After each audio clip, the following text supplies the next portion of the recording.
Early this November, nonprofit organizations HARK and ALS in Wonderland joined forces to hear and celebrate the courageous stories of Little Rock locals that are currently battling or have lost loved ones to ALS.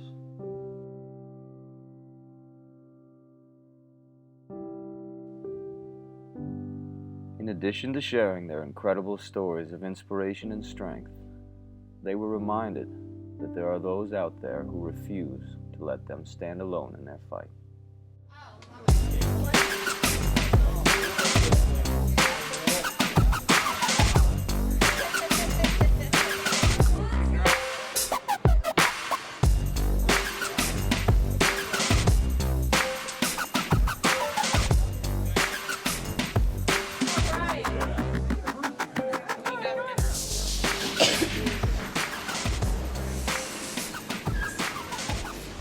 Is it on? Okay, let's give an applause for the documentary. How great was that? Thank you all very much. It was awesome.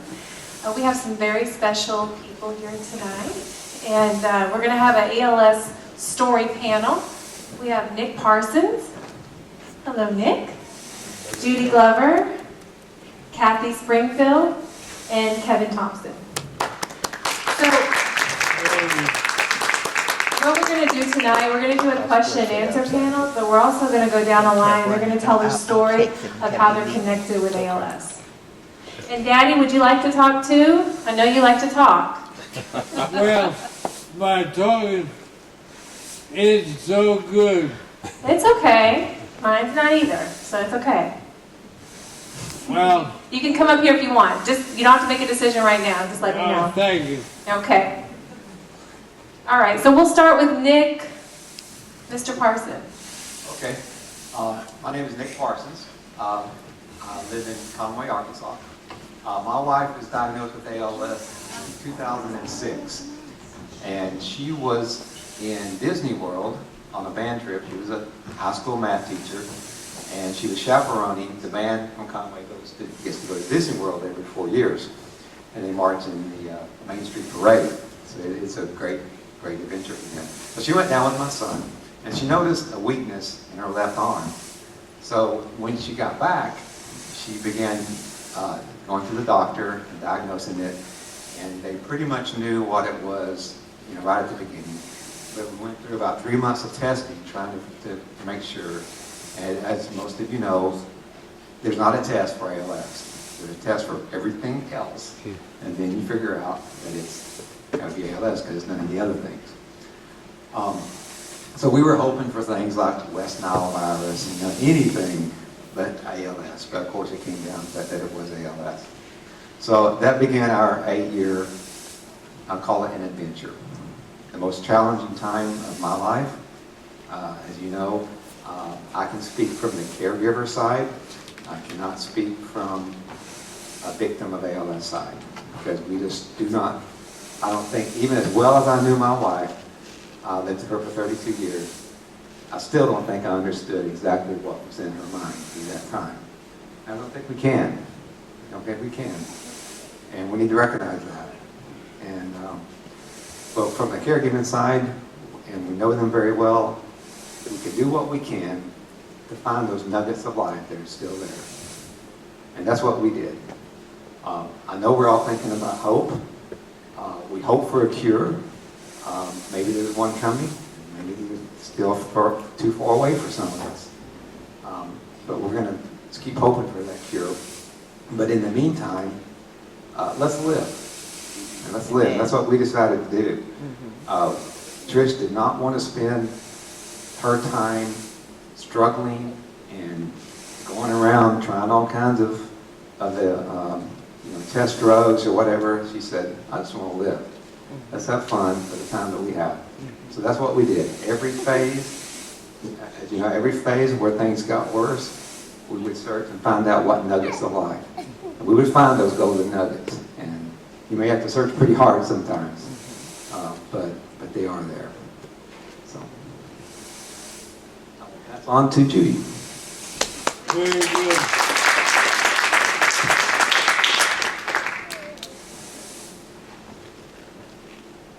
Daniel Young.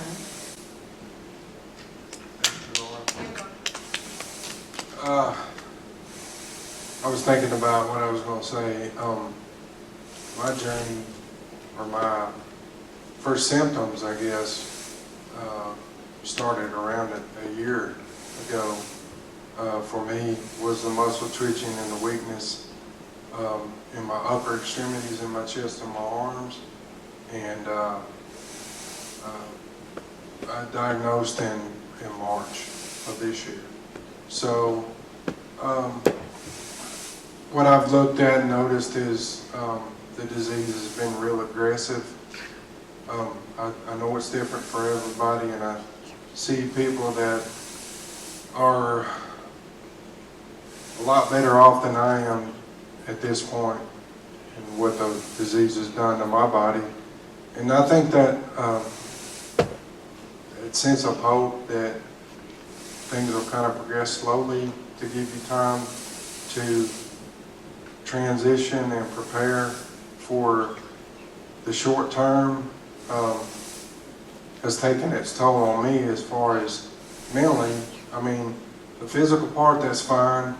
I'll deal with that and struggle with that, but I think more for me it's the mental part of this and how it has affected me so much quicker, or a lot quicker than some that are battling it. But that's kind of where I'm at this point, is just the mental part is sitting around. And it seems like last week or last month I was able to do any and everything that I wanted to, and then here I am 7 months after diagnosis, and I can't do a single thing by myself other than walk with this walker. I can still eat, sort of, kind of, with a fork and a spoon. It's kind of iffy. Can't tear anything with my fingers, like pinch apart or anything like that. So anyway, it's a bad mental thing for me at this point. I'm battling depression and this and that. So, but I still have hope. Still have faith as small as a mustard seed can move mountains. So I still have the utmost faith that something could happen, and they may find something to slow the progression, or even find a cure. I mean, we all hope for that, but and I kind of wanted to. He kind of said something that struck me, is the whole caregiver part. And my wife quit work so she could take care of me and take care of the kids, and the lack of what I could do to help with my family. She had to quit her job, and I'm still working, so the caregiver part is really works on my mind and really gets me down to have to sit there and watch my wife do every single thing for me, from showering to fixing my food. And it's not just my wife, it's my 14-year-old, my 7-year-old daughters, my mother-in-law that stays with me during the week and cooks meals. It's my mom, my dad doing things for us. It's my whole family, all my friends. It's just, I can't imagine. I mean, it's tough enough having this and having it take the effect on your body and you dealing with it physically and mentally, but I just can't imagine what it would be like to be on the other side. And that's the way I've always lived my life, is put myself in someone else's position to try to be a better person. And when I think about my caregivers and what they have to do and what they're doing for me, it's overwhelming. I told my wife, I don't have any choice. It's not like I chose this, but I'm so sorry that I have to put everybody through having to take care of me and take care of and do the things that I used to do without even thinking. It's tough. I mean, most of you in here have dealt with that, or or dealing with the disease itself. But anyway, I just kind of rambled on, but it's just, I told my story about how this all started and how things have gone, but it's kind of been on my heart and my mind this week as we approach the evening and the fundraiser here too. And I think it's like Caregiver Month or something or like that. And so that was on my mind and heart to say something. I mean, there's no way there's no words that can express the gratitude and the appreciation for the people that are taking care of me and making sure that I'm comfortable or that things are done. I mean, it's just, I can't imagine how they must feel trying to understand what I'm going through and you know, and take care of those things. So anyway, just kind of end it there, I guess. Thank you.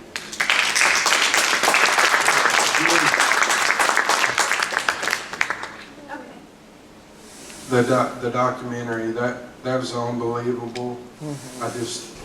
That is so, I mean, if there's anything you can do as a human being to put yourself through that kind of triumph and to do that in honor of people that are struggling, I don't think that God could look at you and say that there is a finer human being to sacrifice in that way. Is unbelievable. Thank you so much.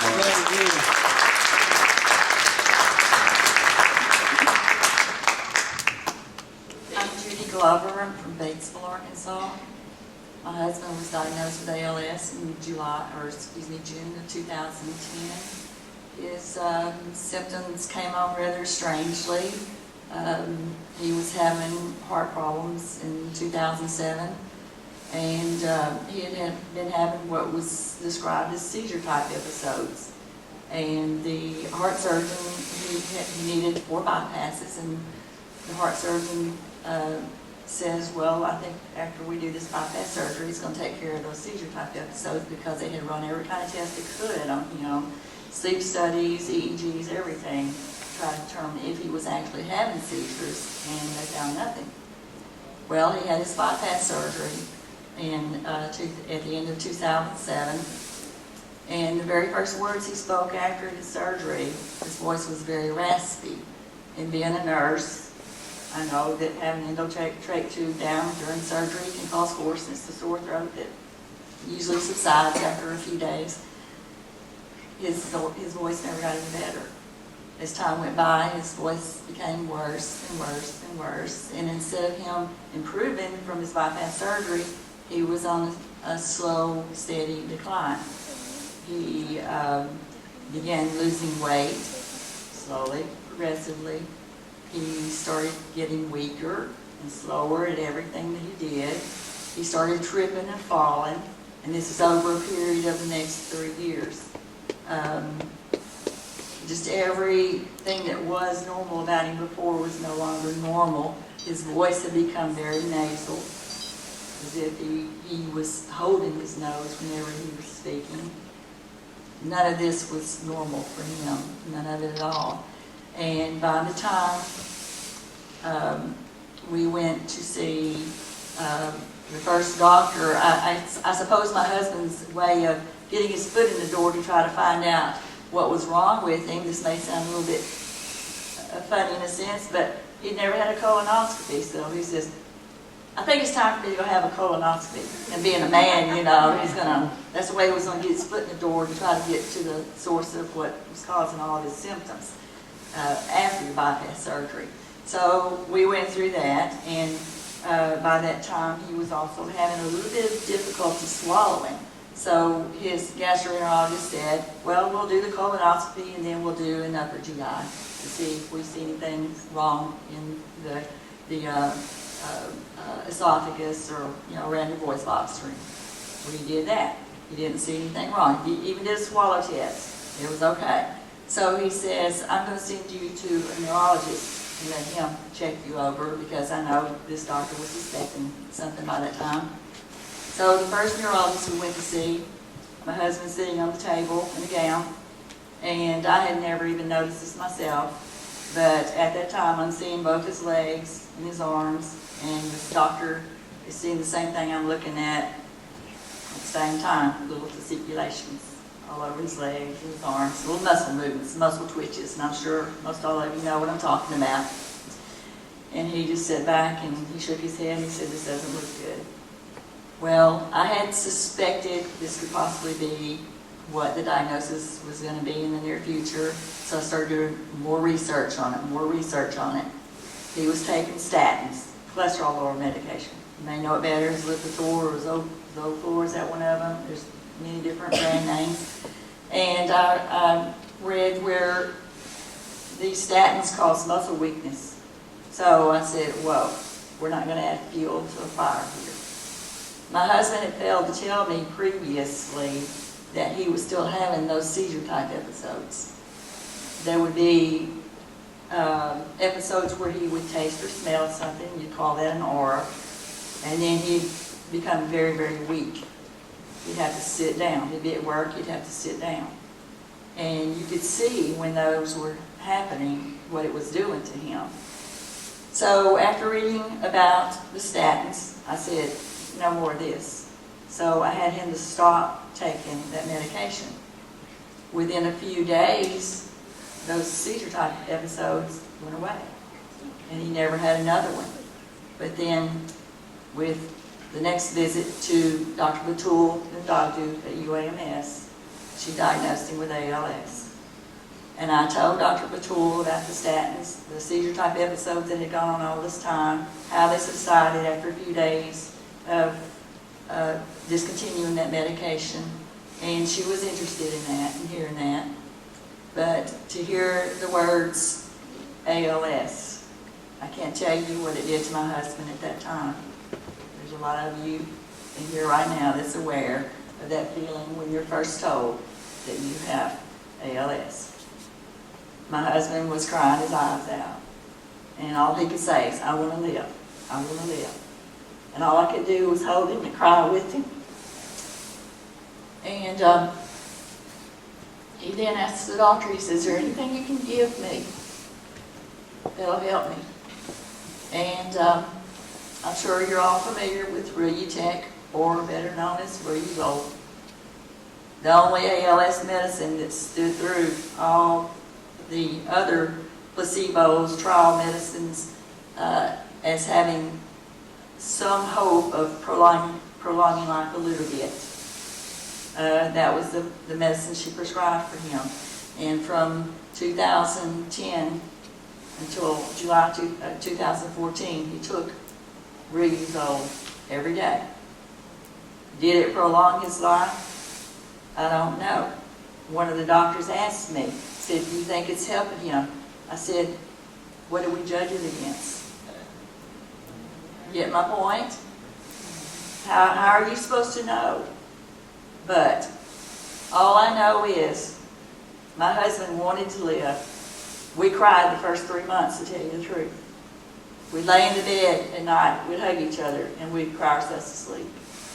And then after about 3 months, we decided we've got a mission here. We've got something that's bigger than life right here that we've got to take hold of, take it by the horns, and make it through every day. And I promised my husband that I was going to take care of him. I was going to be there for him no matter what. And thank God I was able to be there for him. I was able to keep my job. And if it hadn't been for my grandchildren, 2 of them, and my granddaughter-in-law sitting over there right now, and I have 2 or 3 other grandchildren, my older ones, that help take care of their pawpaw all during this time. If it hadn't been for them, I don't know what I would have done, because being able to keep my job helped provide everything that he was going to need down the road. That Medicare, they want you to have a bed sore before you get a good bed. Well, my insurance bought his bed, and a nice bed, and my husband never had a bed sore. The whole time he was with me. And I'm thankful for that. But the biggest factor we face is awareness around us. and you're rendered helpless. Your family loves taking care of you. I've got news for you. I loved being there for my husband. I loved to be able to give him the things that he needed. He used to tell me every day when he went to work, he says, honey, I'm going to make you some money. It wound up me saying, honey, I'm going to make you some money.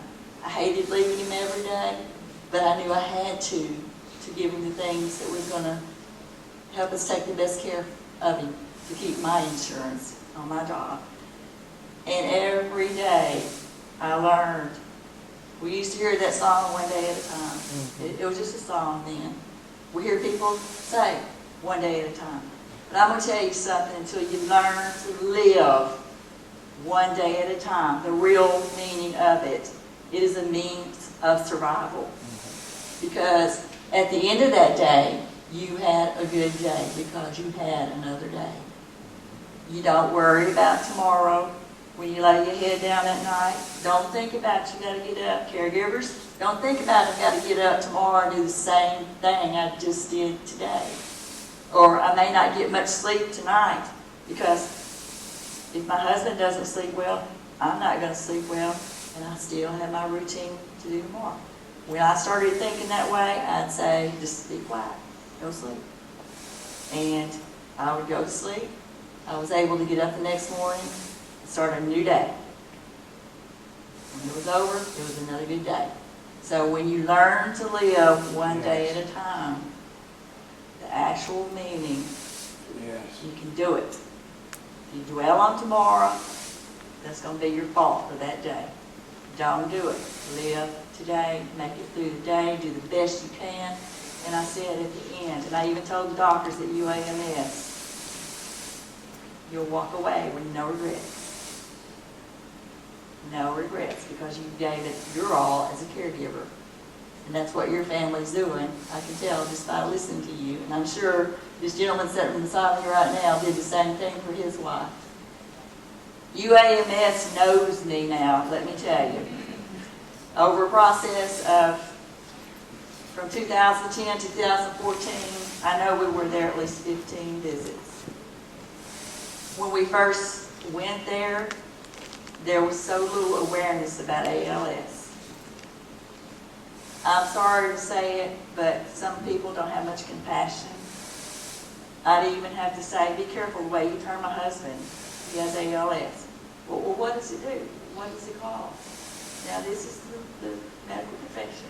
So you're going to teach people around you about ALS because your loved one has it or you have it. You're still verbal. You can teach them about ALS, whereas it's a rare illness. It's somebody else's disease, so they never have to deal with it, so they don't know. But I used to think it was a rare disease, and I'm sure you feel the same way. But I said, no, my husband has it. It's not rare anymore. It's not rare at all. I know firsthand, my husband knows firsthand all about ALS. So you have to become your spouse's voice. My husband lost his voice early on. He went on a ventilator in 2010. And you know what? Living 4 years on a ventilator is a long time. But quality care makes a difference, and I do feel this. Quality care makes a difference in survival. It may, because there's so many illnesses, just like when you go on a ventilator, so many pneumonias you go through. We went through it all. There's so many side effects of ALS. It's not just muscle weakness. That's basically what everyone hears. It's not just muscle weakness. Muscles use protein. When we eat protein. When you go on enteral food, you get protein. That protein can't get used up because those muscles are no longer there. So what's going to happen, protein's building up in your blood. Your kidneys are not functioning at all. Your BUN, I don't know if you've ever heard that before, but when you have urine tests, lab tests, your BUN may be elevated. Protein elevates that BUN. My husband's BUN was 300 and something when he passed away. That's horribly high. That's toxic. So, see, it's not just muscle weakness. There's so many side effects that everyone else don't think about, because of what happens to your muscles. But the thing is, caregivers, be there, support your loved ones, and you who have ALS, don't ever think you're overburdening your family members, because they're there because they love you. They love you. I know my husband is well today. He's happy. And I hope you feel the same way. But I can look back now and I can beat myself up thinking, you know, well, I wish I'd have done more. But we can't do that, because if you give it your all, that's all you can give. Okay? And I'm going to start rambling if I don't pass this on right now, but just don't give up. Just take it one day at a time.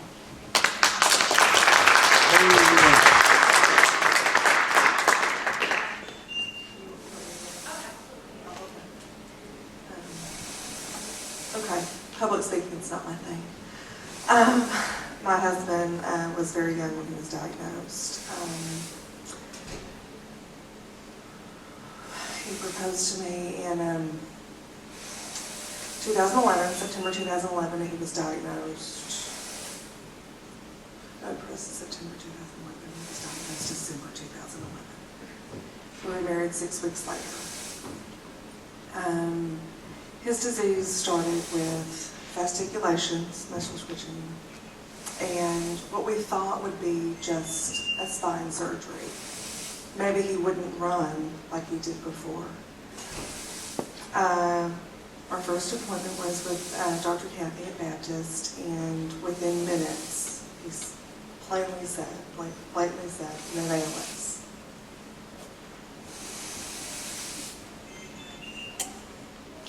We walked into the parking lot.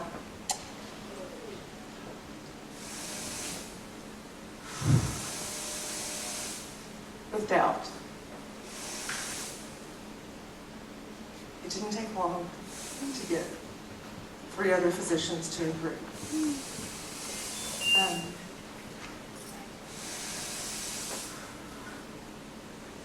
He's had it 3 years in December. It took 1 year to tell our children, who are 14, 11, 5, and 21 months.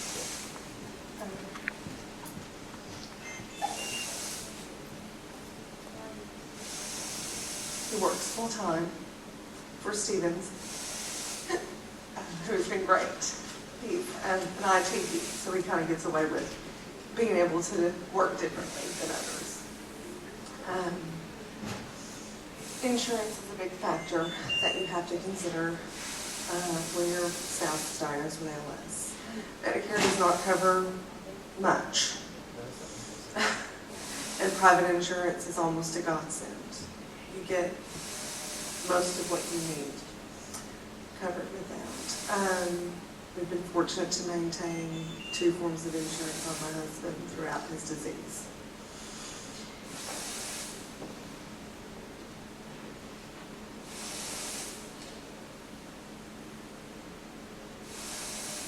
In June of this last year, he was placed into hospice.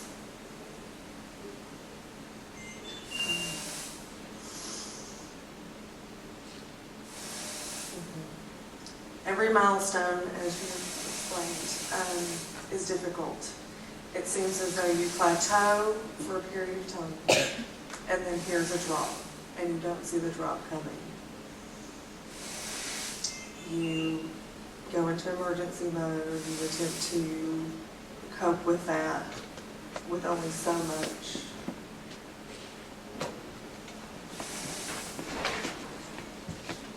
Ability to manage through the next.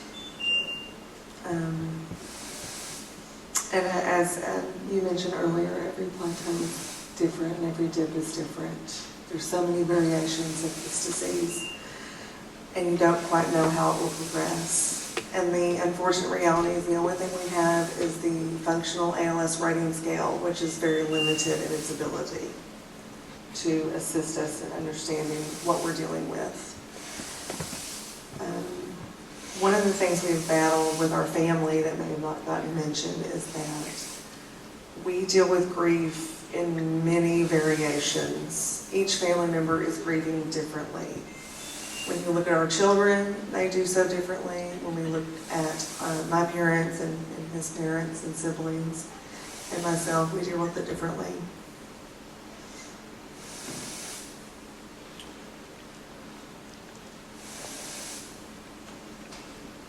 It's hard to recognize that everyone has a different grieving style, different with their own. That's a whole process in itself. What I've found and I've heard through my support is that you have a grieving process prior to, and you have a grieving process afterwards. Each day, I'm fearful of the next. Everybody mentioned their goal and what they were finding through their experience. And ours, when we began, was to be normal as possible, whatever that meant. So each day is spent trying to find our new normal.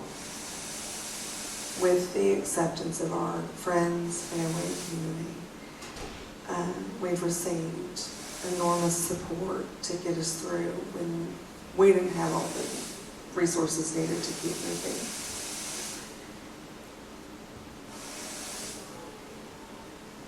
I don't know if funding will ever be enough to find a cure.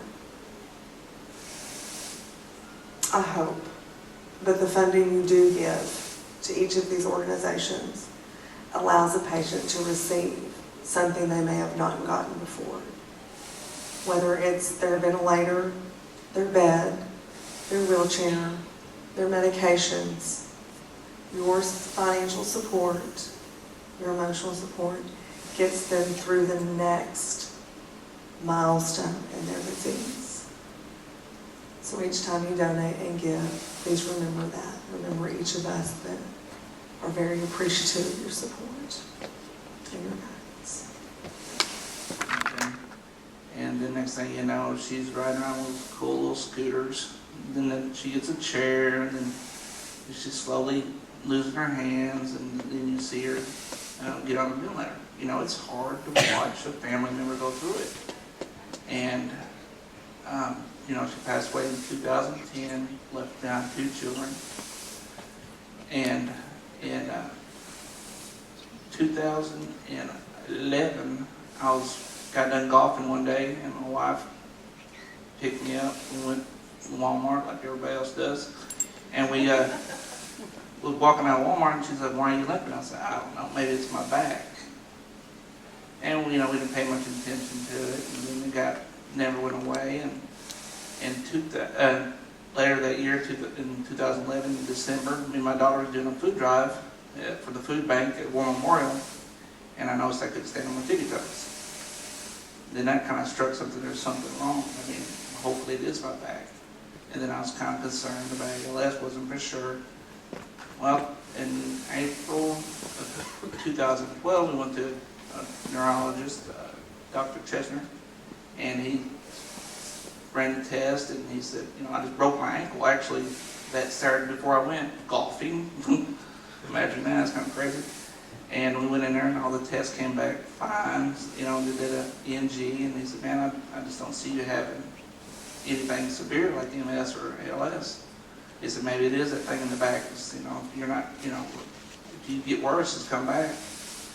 Well, my wife seen me gradually get worse later that year, and in December 2012, she goes, "Let's go back, you know, to another one." So we got another appointment, and he didn't really do any tests. He just, you know, did a little thing on your foot. Yeah, they put a little thing, and he checked other things, and he seen me walk, and he said he's 95% sure you have ALS.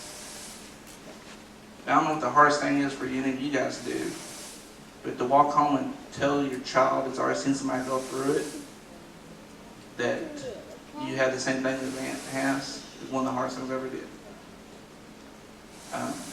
You know, I really don't want people to play pity on me. I don't want them to look at me different.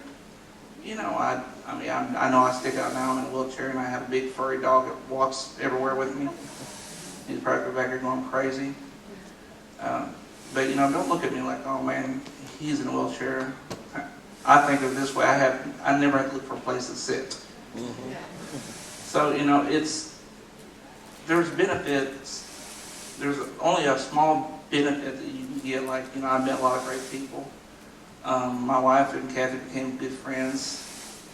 And, was going to ALS walk, and it's like, hey, y'all still have that loaner wheelchair? I said, yeah. I said, we'll load them both in the van and bring them, and we brought them to them. Daniel down here, after Laura was helping me look for a dog, and somebody mentioned Paul's in prison. I looked it up, it's in Pine Bluff, and I became friends with Daniel down here. He goes, man, I know the perfect person to call you. 10:30 at night, his mama back there calls me. And she worked and hounded him forever and finally got me approved. Now I have my own service dog. Dyson is my caretaker during the day when my wife and daughter's not there. He is the best thing for my depression I've ever had. And he is just amazing. He makes me laugh and smile. And just every little bit you can do for somebody else. It's like Daniel down here, they're having a fundraiser for him on the 15th, next Saturday. My family's been going down and support him. We're there for each and everybody, and they'll do the same for you. It's a close family. It is. Yeah, it's. That's how I describe it, a small sorority you don't want to be a part of, ever. And But- it's a lifelong connection. Yeah, but you grow close, and there's times that Daniel will text me or I'll text him and just saying, hey, have you had this happen yet? Because there is no diagram, like Kathy said, of how things are going to happen. You just don't know. I've been diagnosed for, I'll be 2 years next month. But, it just is what it is. Let's look forward for every day, just one day at a time, like she said down there, and just go forward. And be thankful for people like Laura that started this foundation because of her awesome dad that's fighting over back there for over 5 years. And it's just a great thing. I mean, she helped me get the dog, and every now and then I'll get a check in the mail. Can't get any better than that. Keep them coming. But we appreciate it, and it's all of you guys out there that helps us that we do get this the support money that we get, or devices, or chairs, or just it's a great blessing. We appreciate it. Thank you.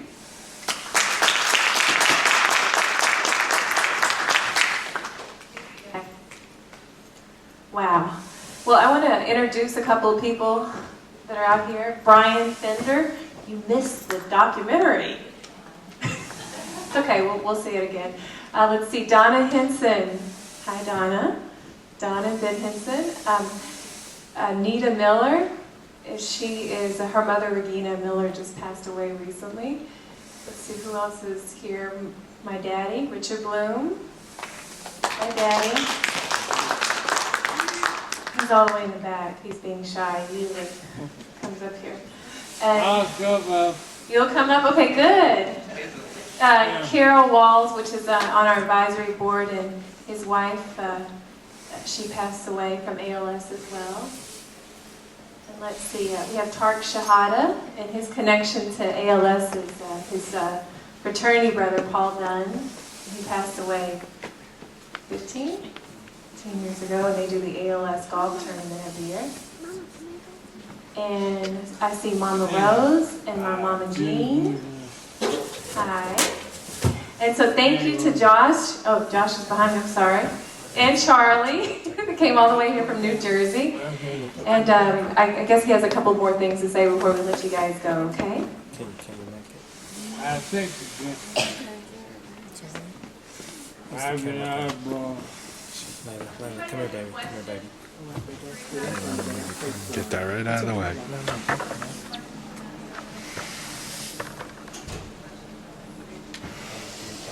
Good girls. No, just keep it up. We'll get something. So you came up from New York, New Jersey? Wow, nice to meet you. Hi, Brandon. Yes. My grandmother passed away 3 years ago with ALS. She was diagnosed in We got a big day tomorrow. and it's still been the hardest thing for me. She's on my term. And I was her caregiver, and I don't know her, and my son was college. That was crazy. I never had to do, but I enjoyed every minute of it. But how do you all cope every day? You've lost a loved one, or you have to be close to losing a loved one. What are the sorts of help them get through it? Awful when it hurts. And after 5 years, you know, when you hear it for so long, how is it that you so you're able to talk about it so freely and not be The thing you have to remember is that you were there taking care of that loved one to help them through what they were going to have to endure. Knowing there's no cure right now for ALS, you did your job, and it sounds like you did a wonderful job. And you have to fall back on that every time your dark thoughts, you start getting depressed. I did something good. I did something good. I helped. And remember that. And my mother passed away from cancer, but I learned to use this. Some have to leave this world to get well. And that's the honest truth about it. And we have to help them. I said I helped my husband cross over. So that's my good feeling about it. So look back on the good things that you did when you start getting depressed and missing them and say, I helped them. That's all you can do.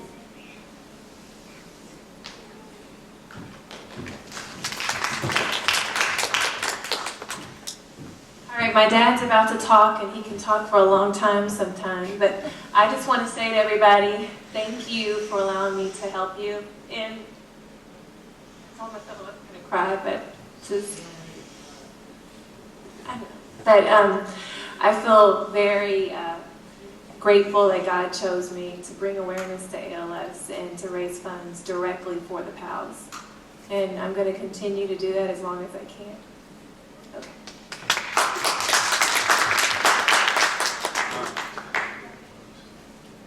Hello, everybody. Glad to be here. I'm going to start off, I guess as you would say, it was October 2009, I was diagnosed. I probably had signs of it for at least 3 or 4 years. It was very subtle. Took a little bit away, you know, every month. But when I was finally diagnosed, I told my wife, I said this, we're all going to die of something. Nobody gets out alive. On a lighter note, I went to have a physical one day, you know, while I was getting dressed. My wife said, she's in the back there. And while I was getting dressed, the doctor talked to her and said, your husband's going to die. And she said, what can I do? And the doctor said, I'll tell you what, you make love to him for 30 straight nights. And he may make it. I love that. If I had more.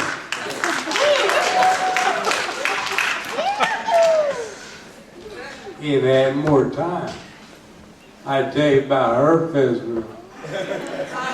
That's even a whopper. That's It's ready. But anyway, What doctor you use again? yeah, good doctor. If anybody has a question, I'll try to answer. The breathing apparatus I have is a trilogy. It's a lifesaver. It's much better than BiPAP, CPAP. And I must say, the caregiver, Susie, and my wife, Jean, are wonderful. They've put up a lot of bull for me. Yeah. Anyway, thank you, everybody. And I have a lot of friends here. I see Tark. Hey, Tark. What a guy he is. And my daughter, Laura. What a princess. Layla and Dan and Rose. Hey, and Michaela. Thank you, everybody. Okay.